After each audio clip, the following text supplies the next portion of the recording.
After spending 28 days in jail, Rhea Chakraborty was granted bail by the Bombay High Court. She reached her home earlier this evening. The Bombay High Court's order was scathing, taking apart the most serious charges leveled by the Narcotics Control Bureau, finding that there was no evidence to substantiate that she was involved in the drug cartel or that she was financing drugs or benefiting by purchasing and reselling drugs.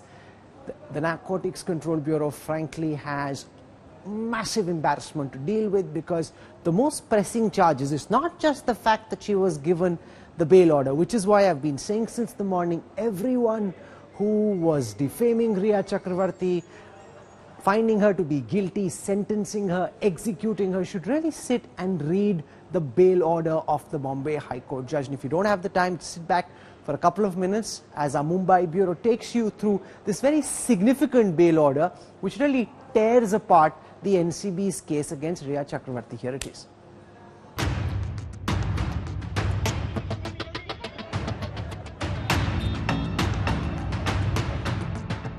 28 days in jail and Rhea is free at last. Arrested for alleged drug link to Sushant Singh Rajput's death, Rhea got a major respite as she was granted bail on Wednesday afternoon by the Bombay High Court. Justice Sarang V. Kotwal pulled apart the Narcotics Control Bureau's charges against Rhea. In his scathing observations, Justice Kotwal declared that Rhea is not a part of a drug syndicate. The NCB had accused Rhea of dealing in illicit drug trafficking. While arresting her on September 8, the NCB had called her an active member of drug syndicate connected with drug supplies. The Bombay High Court now says that Rhea is not part of drug dealers. She has not forwarded the drugs allegedly procured by her to somebody else to earn monetary or other benefits. The NCB had slapped Section 27A of the NDPS Act on Rhea, accusing her of financing illicit drug trade and harbouring others involved in it. The charge is punishable with minimum 10 years in jail.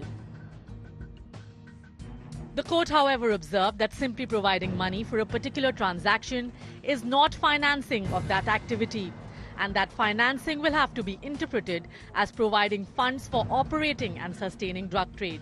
So Rhea spending money to get drugs for Sushant doesn't mean that she financed illicit traffic. The Narcotics Bureau had also alleged that Rhea knew that Sushant consumed drugs and concealed it.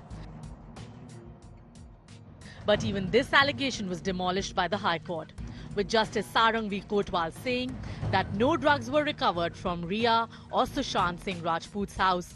And in that case, there was nothing to show that she had committed any offence involving commercial quantity of contraband. The CBI till today, in spite of 2 months of investigations, has found nothing. Rhea Chakraborty and all the people who were interrogated by the NCB, there were 2 teams created, one of the Mumbai NCB and one of the Delhi NCB. Both of them, they hounded Rhea Chakraborty and so many film stars only to get free publicity from the media. Another big relief for Rhea will be that a forensic audit of Sushant Singh Rajput's bank accounts has not revealed anything suspicious.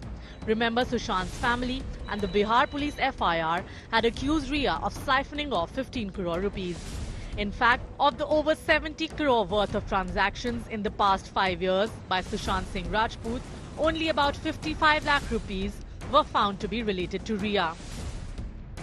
Sources also tell India Today that there's nothing to prove that Rhea could have pushed Rajput to suicide for financial gain. After 28 days, Rhea Chakraborty has walked out of the jail. However, her brother is still behind bars. His bail was rejected by the Bombay High Court. However, freedom for Rhea does not mean that she is in the clear. The CBI investigation against her for suicide abetment is still being investigated. With cameraman Prakash Mordhara and Sameer Shanbag, Vidya in Mumbai for India Today.